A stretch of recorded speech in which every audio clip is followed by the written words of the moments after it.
जब तक न्योता नहीं आया था तब तक न्योता नहीं दिया, न्योता नहीं दिया राखी जी की पार्टी ने, और अब जब न्योता आ गया तो दुविधा ये है कि भैया जाए कैसे, भैया जाए कैसे। मैं ऐसी कामना करता हूं हाँ। जिनको भी न्योता आया है वो अवश्य जाएंगे। भगवान राम तो भारत के प्राण हैं, सिर्फ अयोध्या के राजा नहीं है, अखिल ब्रह्मांड के अधिपति हैं। हाँ। और महात्मा गांधी जी ने तो कहा था कि राम ही परमात्मा है। हाँ। तो मैं तो गांधी के उस वाक्य में मेरी आस्था। सैम पित्रोदा जी को नहीं बताते क्योंकि वो तो राजीव गांधी जी के भी सलाहकार रहे और राहुल गांधी के भी सलाहकार हैं।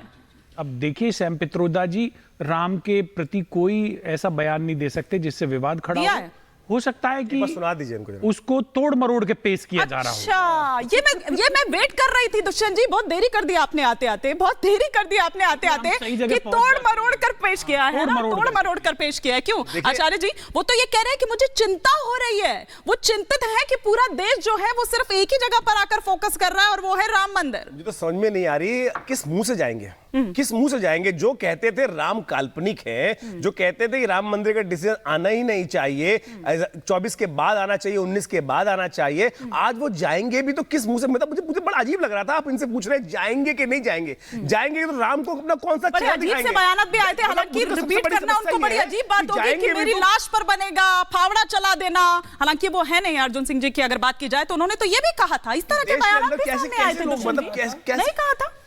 नहीं कहा था कि फावड़ा चला दीजिएगा, नहीं कहा था अर्जुन सिंह जी ने, नहीं कहा था, मेरे संज्ञान में नहीं आया। अरे आपने पढ़ा नहीं था? कपिल सिब्बल का याद आ रहा है, आत्मदाह कर लूंगा।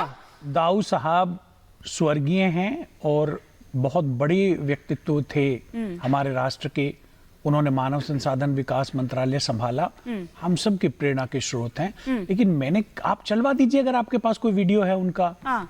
मुझे नहीं लगता। सैम पित्रोदा के लिए भी कह रहे हैं कि सैम पित्रोदा ने भी ऐसा कुछ नहीं कहा है। मेरी ऐसी मानना है, इनका पूरा इतिहास देश के समक्ष है और जिन लोगों ने लगातार राम का विरोध किया, जिनके कारण से आज राम मंदिर जो घर घर, अरे आप अगर आप तो चाहते थे कि राम मंदिर कभी बन के आए ना, तो जो लोग इस देश के शुरू से कर्णधार रहे, नेहरू जी की बात याद है कि मैंने गलती से एक्सीडेंटल हिंदू जो बात उनके ऊपर चलती है वास्तविक तौर पर, हमको सब याद है एक तरह से। सोमनाथ के मंदिर से लेकर लगातार राम मंदिर, कृष्ण मंदिर, इन सब जगहों का लगातार विरोध किया है। और आज आप यहां बैठ के बोल रहे हैं हम तो आपसे बड़े राम भक्त हैं। अरे राम भक्त कौन से वाले हैं भाई साहब?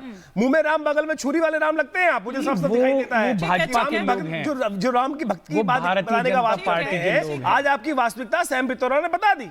जो तमाम जितने भी यहां बैठे हैं, विवेक श्रीवास्तव जी को तो एक सेकंड, जब तक विवेक श्रीवास्तव जी न्योता नहीं आया था तब तक आप लोग शोर मचा रहे थे कि न्योता नहीं दिया जा रहा है, न्योता नहीं दिया जा रहा है। अब न्योता आ गया है तो ये दुविधा है कि भैया जाएं तो अब कैसे जाएं, क्योंकि इधर चंडी पाठ भी करना है, इधर नमाज का भी देखना है। कोई दुविधा नहीं, हम नहीं जा रहे हैं, कोई दुविधा नहीं है। विश्व हिंदू परिषद के ऑफिस बेयरर्स सीपीएम के दफ्तर में गए थे और सीताराम येचुरी से मिले। विवेक जी, एक छोटा सा प्रश्न है कि सीताराम येचुरी जी का नाम कब बदल रहे हैं आप? एक बार कंप्लीट अगर नाम से आपको इतनी एलर्जी है, राम से इतनी एलर्जी है, तो सीताराम येचुरी जी का नाम बदल दीजिए। उसके बाद डिस्कशन करेंगे। सुनिए, अब आप पहले सुन ली। हाँ, कोई बात नहीं, वो नाम नहीं बदलेंगे, जरूरी नहीं है। आप सुन लीजिए। पहली चीज तो ये कि ऑफिशियली विश्व हिंदू परिषद के जो ऑफिस बेयरर्स के अंदर जो हमारा कॉन्स्टिट्यूशन है वो नहीं रोकता कि कोई आदमी राम की पूजा करे, राम के मंदिर बनाए। आपकी आस्था है। एक सुर में आप लोग ये कह रहे हैं कि राम सबके हैं। अगर राम सबके हैं तो राम से इतनी परहेज क्यों?